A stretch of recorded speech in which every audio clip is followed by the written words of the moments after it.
Hello दोस्तों, मैं हूं Vijay Kumar, admin and founder of w3wave.net।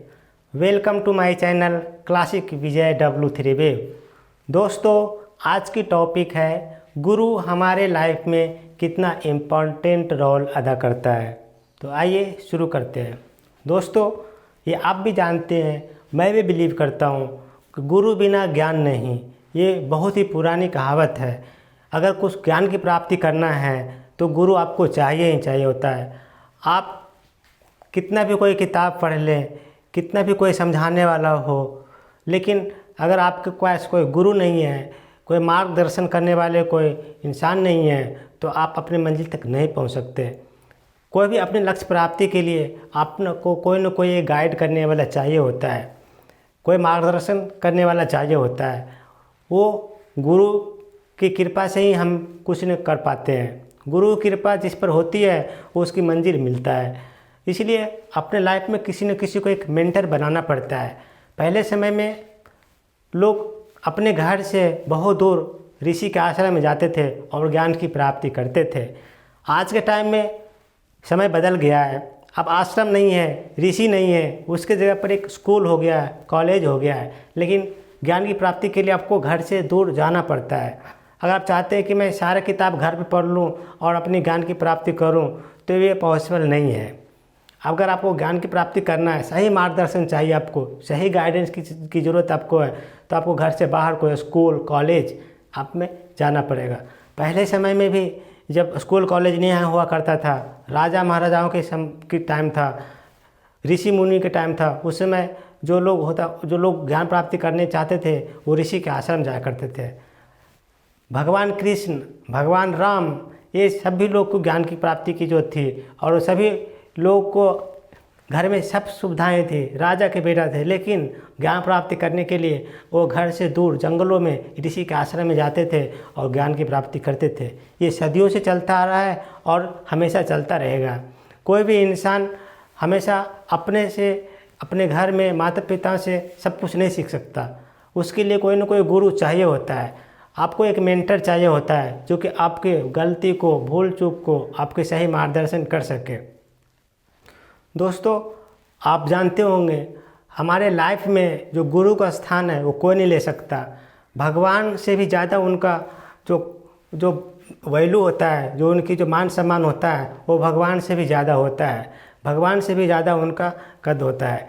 इसलिए अब गुरु की जो तुलना है किसी और से नहीं कर सकते। गुरु सर्वोपरि है इंसान में। गुरु बिना ज्ञान नहीं। गुरु आपको बनाने पड़ेंगे। बिना गुरु बनाए हुए, गुरु बिना मेंटर बनाए हुए आप लाइफ में आगे नहीं बढ़ सकते। आपको कोई न कोई मार्गदर्शन करने वाला चाहिए होगा। वैसे ही बहुत समय की पहले की बात है, जब लोग कॉलेज स्कूल में नहीं पढ़ा करते थे, लोग अपने ऋषि मुनि के आश्रम में जाकर पढ़ा करते थे। तो एक छोटी सी कहानी मैं आपको शेयर करना चाहता हूँ। बहुत पहले किसी ऋषि के आश्रम में बहुत सारे बच्चे पढ़ा करते थे। बहुत दूर दूर से लोग उनके आश्रम में बच्चे पढ़ने आते थे। जैसा कि आप जानते हैं, ऋषि के आश्रम में बहुत सारे बच्चे पढ़ते हैं, लेकिन कुछ जो उसमें से स्टूडेंट होते हैं वो ऋषि के बहुत प्यारे होते हैं, क्योंकि ऋषि की हर बात को उनको अपने लक्ष्मण रेखा की तरह मानता है। कुछ भी बात ऋषि ने बोला उसको उनके ऊपर समर्पण की भावना इतनी ज़्यादा होती है कि वो ऋषि के हर बातों को वो दिल से, दिमाग से और बहुत तन मन धन से वो काम करता है। ऋषि भी वैसे स्टूडेंट को बहुत लाइक करते हैं जो कि उनकी सारे बातों को बहुत नियम पूर्वक मानता है। स्टूडेंट तो बहुत होते हैं ऋषि के आश्रम में, लेकिन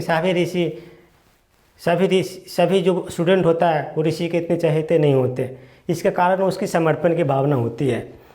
कुछ स्टूडेंट बहुत आगे जाकर बहुत बड़े योद्धा, बहुत बड़े ज्ञानी बन जाता है, और कुछ जो स्टूडेंट होता है जो अपनी लाइफ में एवरेज बन के रह जाता है। यह उसके सीखने के ऊपर, उनकी लगन के ऊपर, उनके हौसलों के ऊपर, और सबसे बड़ी इम्पोर्टेंट गुरु के ऊपर समर्पण पे डिपेंड करता है। आप अपने लाइफ को गुरु को कितना समर्पित किए हैं, ये भी अपना गो ज्ञान बढ़ाने का एक बहुत इम्पोर्टेंट रोल प्ले करता है। तो इसी टाइप से उस ऋषि के आश्रम में बहुत सारे स्टूडेंट पढ़ते थे। सबका अपना अपना रोल था। किसी को खेती के काम संभालना था, किसी को पानी के काम संभालना था, किसी को पशु के काम संभालना था, किसी को लकड़ी का काम संभालना था। सभी स्टूडेंट को कोई न कोई काम सौंप दिए थे।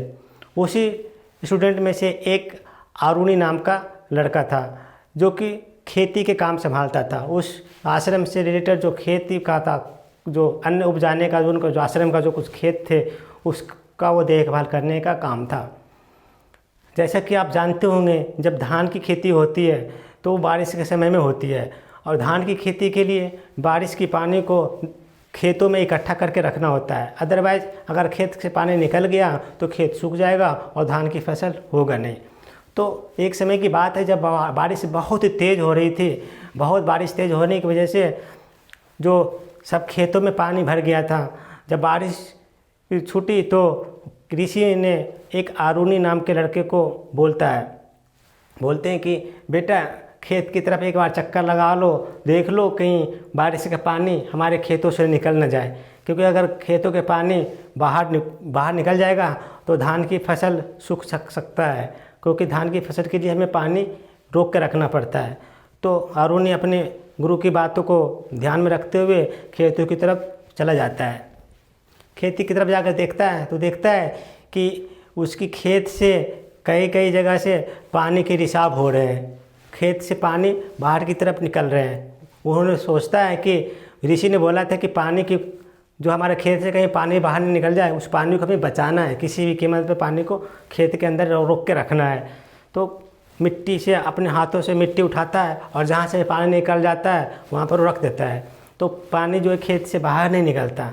एक जगह ऐसा होता है कि पानी कुछ ज़्यादा तेज़ी से निकल रहा था, तो उन्होंने मिट्टी से उसको रोकने की कोशिश करी, बहुत कोशिश करी, लेकिन उसकी जो पानी के बहाव से उसकी मिट्टी नहीं रुक रही थी और बहुत पानी उसके खेत से बाहर की तरफ जा रहा था। उन्होंने मन में सोचा अगर इतनी तेज़ी से पानी की बहाव होगा तो हमारे खेत से सारे पानी बाहर निकल जाएंगे, फिर हमारे जो धान की फसल है वो सूख जाएगा, क्योंकि पानी नहीं बचेगा खेत में तो ये फसल होगा कैसे। और गुरु ने बोला था कि पानी घर खेतों से बाहर अगर होता है तो उसको रोक के आना।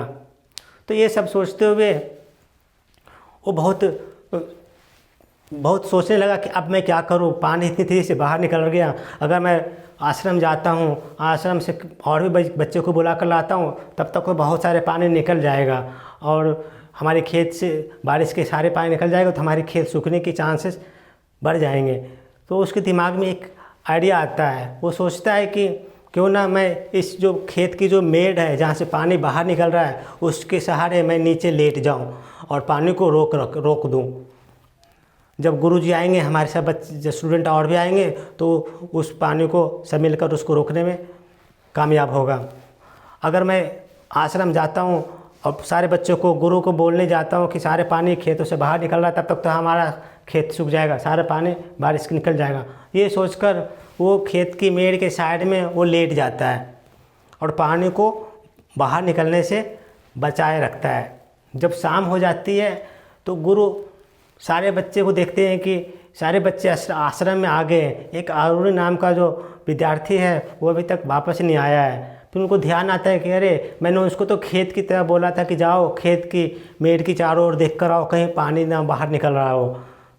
तो ध्यान आता है, तो शाम की वक्त था, वो अपने कुछ स्टूडेंट के साथ लालटेन लेकर के और खेत की तरफ जाते हैं। खेत की तरफ जाने के बाद वो ज़ोर ज़ोर से आवाज़ लगाते हैं, आरुणि आरुणि, लेकिन कहीं से कोई आवाज़ नहीं आती। फिर अचानक से उनकी नज़र पड़ता है मेड़ के ऊपर, क्योंकि खेतों के पानी को रोकते रोकते पानी से उसकी सर्दी से उसकी हालत बहुत ख़राब हो चुकी थी और उसकी आवाज़ भी मुश्किल से निकल पा रहा था। तो जब उनकी नज़र पड़ती है कि ये आरुणि जो स्टूडेंट हैं वो खेत के मेड़ के नीचे लेटा हुआ है और खेत को पानी को बाहर आने से बचा रखा है, तो गुरु को देखकर बहुत आश्चर्य होता है और उसको अपने दोनों हाथों से उसको उठाते हैं और उसको गले लगाते हैं और उसको आशीर्वाद देते हैं। और जो भी उनके साथ स्टूडेंट थे वो सब मिल करके उस पानी के मेड़ को सही करते हैं ताकि पानी बाहर ना आए। दोस्त, इस कहानी से हमें क्या सीखने को मिलती है? हमें तो ये सीखने को मिलती है कि अगर आपके प्रति गुरु के ऊपर समर्पण है तो गुरु को बोला हुआ एक एक शब्द, एक एक वचन आपको पालन करना पड़ेगा। इसके लिए चाहे तो आपको जान क्यों न देना पड़े, गुरु को दिया हुआ वचन, गुरु को दिया हुआ जो जो आदेश है उसको पालन करने के लिए आप अपने पूरी 100% स्टेमिना और शक्ति को उपयोग करके उनको अपने वचन को निभाइए। अगर आपको गुरु ने कोई काम को दिया है तो उस काम को कोशिश कीजिए कि जितना भी आपसे हो सके पूरा करके आइए, क्योंकि समर्पण एक बहुत बड़ी चीज़ होती है। बिना समर्पण के आप चाहोगे कि मुझे गुरु का आशीर्वाद मिल जाए, गुरु से ज्ञान प्राप्ति मिल जाए, तो ये संभव नहीं है। अगर आपको सबसे अलग पाना है, कुछ अलग करना है, तो कुछ अलग मेहनत भी करने पड़ेंगे। बिना मेहनत के कुछ अलग नहीं कर सकते। गुरु का अगर आपको एक्स्ट्रा कुछ आशीर्वाद चाहिए, कुछ ज़्यादा नॉलेज चाहिए, गुरु को चहेते बनना चाहते हैं, तो सिर्फ बोलने से और कुछ करने से, कुछ बोलने से नहीं होगा। आपको उसके लिए कुछ करना पड़ेगा। आपको उसके लिए गुरु के ऊपर डेडिकेशन, समर्पण रखने पड़ेंगे, तभी जाकर के गुरु का आशीर्वाद आपको मिलेगा। दोस्तों, ये कहानी आपको कैसी लगी? अगर आपको कहानी अच्छी लगी, ये वीडियो अच्छी लगी, तो प्लीज़ लाइक कीजिए, शेयर कीजिए और सब्सक्राइब कर दीजिए। अगर आपको कुछ सजेशन है तो please write in comment box. Thank you so much.